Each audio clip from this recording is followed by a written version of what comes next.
So then coming to the tools, what kind of tools we are using to access or accessing SQL Server? So mainly we are using two different tools. One is SQL Server Management Studio, and the second one is that Configuration Manager. So these are the two important tools mainly using to do our database operations.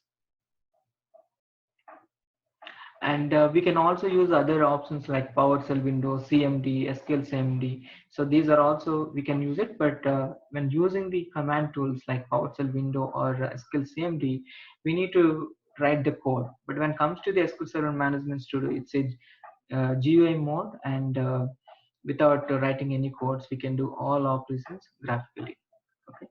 So once, I mean, along with installations, we can install the Management Studio. And so if you go to the run command and type SSMS and click OK, or else you can search SSMS here, SQL Server Management Studio.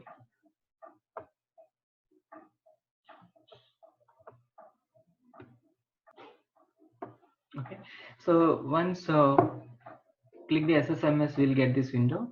And here we can see the database engine services, annual services, reporting services, integration services. So these are the services offered by the Microsoft. So the default one is the database engine, and mainly we are working on database engine services, or else we can call the OLTP. Okay. So then the second one is that we need to enter the server name. During the installation, we'll specify the server name. The server name we need to specify it here. After that, we have to click connect. Okay. So this is the SQL Server, and there we can see the databases and all other information. Okay. So now we learn about how to connect the server. So for connecting the server, so the standard method is SSMS. Connect the click the SSMS and enter the server name and click connect. We can also use the other options like SQL CMD PowerShell. If you have good knowledge on the scripting part, we can prefer to use it. And if you don't have any knowledge, no need to worry about every operation, everything we can do using graphical way. So the second tool we are using for SQL operation is SQL Server Configuration Manager. Again, it comes along with the SQL Server installation, SQL Server Configuration Manager. Even if you don't have any computer knowledge, if you know about these two tools, we can do the all kind of SQL related operations. So once you open this configuration manager, we can see the all the services, whatever services we install on this particular operating system, we can see them. So using this window, we can stop and start the services, and you can change the service properties. Okay, so later we'll discuss about what are the different properties for the services.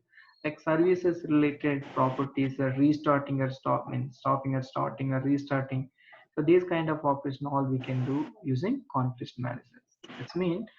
So as a SQL Server DB, we mainly using these two tools. Like later classes, we'll also discuss about other tools. Like database tuning advisor for analyzing the performance related things, execution plans, profiler, extended events, and perf mod. So the later classes in the end of our course, when you are in the performance tuning classes, that time we'll discuss. But the most DB related operations, if we want to do that, we need to use these two tools: SQL Server Configuration Manager and SSMS.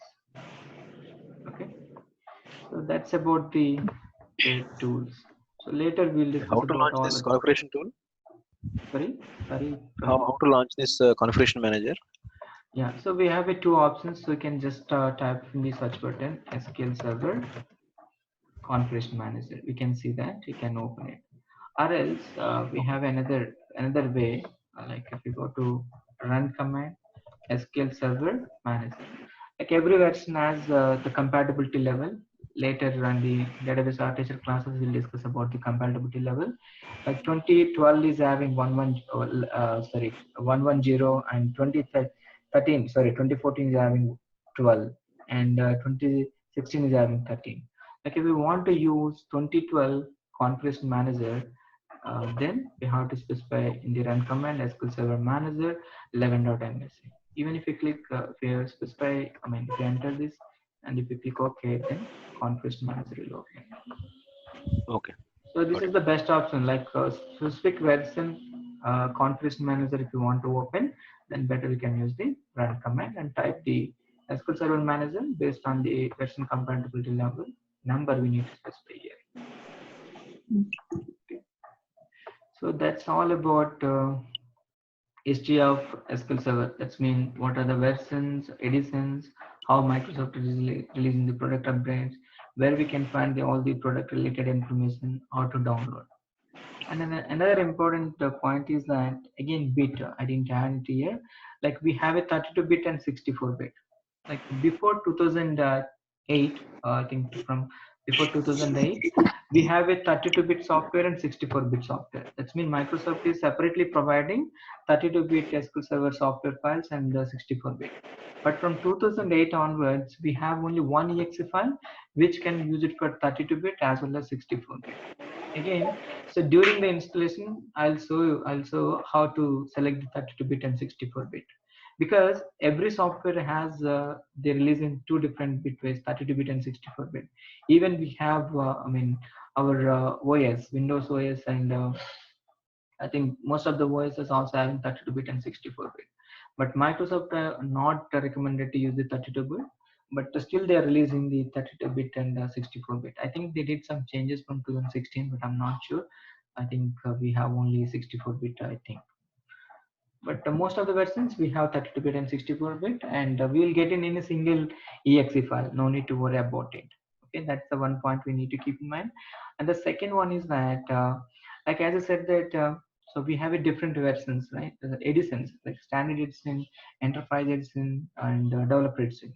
So when it comes to the product updates like hotfix or CUs and service packs, whatever it may be. So we can call it as a patches or product updates.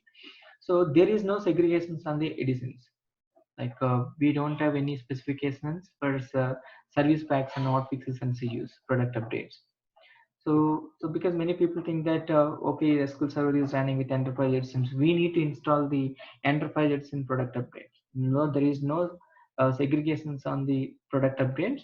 We have only one product update, whether it is a CU or hotfix or service pack. It can be applied on any kind of, irrespective of the edition, we can install it. Okay, don't worry about many people. They don't know. They spend a lot of time for getting the service pack for the particular edition. Okay. Irrespective of the edition, we can install the product update on any version. Okay, so that's another important point we need to uh, note it. And the third important point is that if 32-bit SQL Server, then we have to install the 32-bit product updates. If it is a 64-bit SQL Server, we need to install the 64-bit product update. That means there is a segregation differences in bit, but there is no differences in the editions for product updates. Okay, and we don't need to pay the money to using the product updates. We can freely download and freely we can install. So we have a separate class for auto install, service packs and out fixes. All those things we'll discuss. Okay, so that's all for that's all related to product updates.